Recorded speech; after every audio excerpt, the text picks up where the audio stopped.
Assalamualaikum warahmatullahi wabarakatuh. Para mahasiswa yang saya hormati, terutama bagi mahasiswa yang ikut mata kuliah hukum perusahaan. Setelah beberapa periode, beberapa waktu kita atau saya memberikan mata kuliah hukum perusahaan dengan materi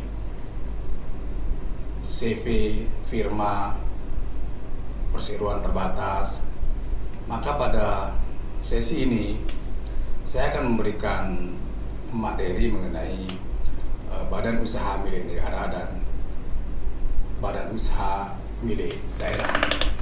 Saudara mahasiswa yang saya cintai, bahwa sejarah badan usaha milik negara itu kita temukan pengaturannya pada Undang-Undang Nomor 9 Tahun 69. Dalam undang-undang tersebut, BUMN dibagi menjadi 3, yaitu perusahaan perseroan, kedua perusahaan jawatan atau perjan, dan ketiga perusahaan umum. Perusahaan perseroan ini biasanya adalah perseroan yang bentuk PT yang seluruh atau sebagian besar modalnya berasal dari negara yang dipisahkan menjadi modal perusahaan yang sekali saja diberikan pada saat pendirian perseroan terbatas yang berbentuk perusahaan perseroan tersebut. Dan ini tujuannya adalah mencari profit, mencari keuntungan.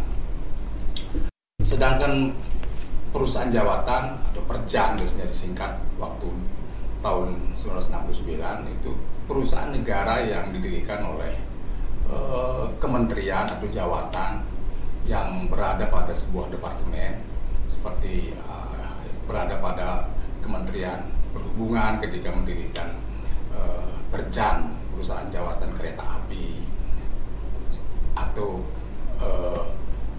perusahaan jawatan lainnya waktu itu. Lalu perusahaan umum itu adalah Perum yang didirikan oleh negara semata-mata untuk pelayanan publik atau untuk kepentingan masyarakat, dan tentu tidak profit. Nah, pasca berlakunya Undang-Undang 969, maka dibentuklah Undang-Undang Nomor 19 Tahun 2003 tentang BUMN, badan usaha milik negara, di mana dalam undang-undang terbaru ini perjan dihapuskan. Jadi hanya ada 2 bentuk dari BUMN, itu yaitu PT Persero dan Perum.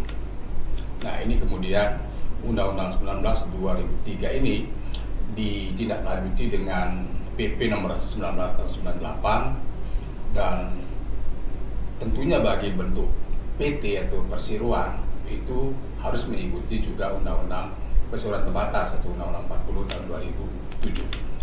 Jadi kalau dulu ada 3 bentuk BUMN, yaitu PT Persero, Perjan, dan Perum, maka setelah berlakunya Undang-Undang 19 tahun 2003, BUMN itu berbentuk 2, yaitu PT Persero dan Perum. Sebagaimana saya kemukakan tadi, PT Persero ini itu selalu bertujuan mencari keuntungan sebesar-besarnya, yang tentunya keuntungannya bisa disumbangkan bagi pendapatan negara atau APBN. Ini berbeda dengan Perum yang dimana tujuan dibentuknya memang untuk semata-mata membantu pelayanan publik, kebutuhan masyarakat. Seperti contohnya Perum Bulog, di mana Perum ini Bulog ini menstabilkan harga beras sehingga kadang-kadang rugi membeli beras dari masyarakat dengan harga mahal, dikembalikan dengan harga yang murah. Itulah Perum. Nah, saudara sekalian, struktur daripada PT Persero milik negara ini, seperti misalnya PT Bank BRI Persero, PT Bank BNI Persero, PT Bank Mandiri Persero, biasanya tertinggi itu adalah rapat umum pemegang saham atau RUPS, yang di dalamnya adalah Menteri BUMN. Itu diatur dalam PP nomor 64 tahun 2001, atau di dalamnya terdapat Menteri Keuangan. Jadi bukan sejak Menteri BUMN, tapi kadang-kadang juga ada Menteri Keuangan. Lalu di bawah RUPS ada komisaris yang diangkat oleh Menteri BUMN, dan yang pelaksana itu adalah direktur atau direksi diangkat oleh menteri. Kemudian perusahaan umum strukturnya berbeda. Kalau perusahaan PT Persero itu tadi strukturnya itu ada RUPS, lalu komisaris, direksi. Maka pada bentuk perusahaan umum strukturnya itu adalah direksi yang diangkat oleh Menteri Keuangan, lalu Dewan Pengawas yang diangkat oleh Menteri Keuangan, dan Menteri sendiri. Jadi itu strukturnya 3, tidak ada komisaris, tidak ada juga RUPS. Jadi yang seolah-olah pengejauhan tahan dari RUPS itu ada di tangan Menteri Keuangan kalau perusahaan umum. Nah, seiring dengan berlakunya Undang-Undang Nomor 23 2014 tentang pemerintahan daerah, maka untuk di daerah, badan usaha milik daerah itu dulu itu berbentuk PDAM atau misalnya perusahaan daerah ada PD, sehingga banyak kita jumpai perusahaan daerah air minum, PD perusahaan daerah bank, NTB itu dulu bentuknya PD. Tapi setelah itu maka perusahaan daerah dengan Undang-Undang 23 2014 itu harus berbentuk PT atau perseroan daerah.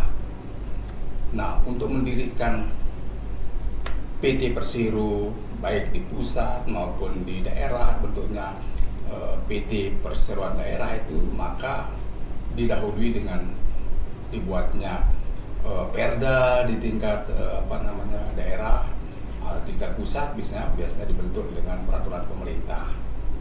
Nah, kita di daerah kalau mau membuat PT perusahaan daerah provinsi, maka dibuat perda provinsi. Kalau bentuknya PT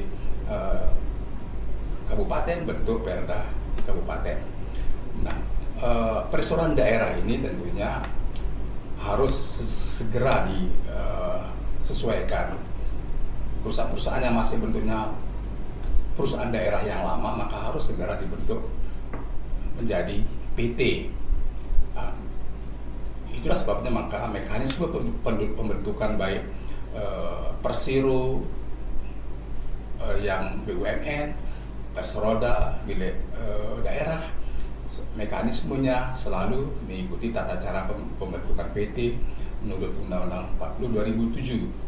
Nah, oleh karena itu maka begitu akta notaris pendirian BUMN yang bentuknya PT Persero maupun PT Perseroan Daerah, mekanisme selanjutnya adalah harus disahkan atau mendapat pengesahan oleh Menteri Hukum dan HAM. Itulah mekanisme pembentukan dari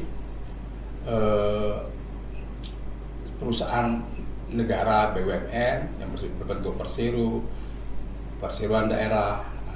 Nah, ada hal yang menarik dengan perkembangan BUMN ataupun BUMD. Apakah uang perusahaan daerah yang berbentuk PT ataupun perusahaan negara berbentuk PT merupakan keuangan negara atau tidak, atau dia merupakan keuangan swasta? Nah, dulu banyak sekali direktur-direktur PT Persero ya, itu dituduh tindakan pidana korupsi karena merugikan negara, karena dianggap uang perusahaan negara itu adalah uang negara. Namun dengan keputusan Mahkamah Agung ya nomor 121 pidana khusus 2020, keuangan PT itu adalah bukan merupakan keuangan negara.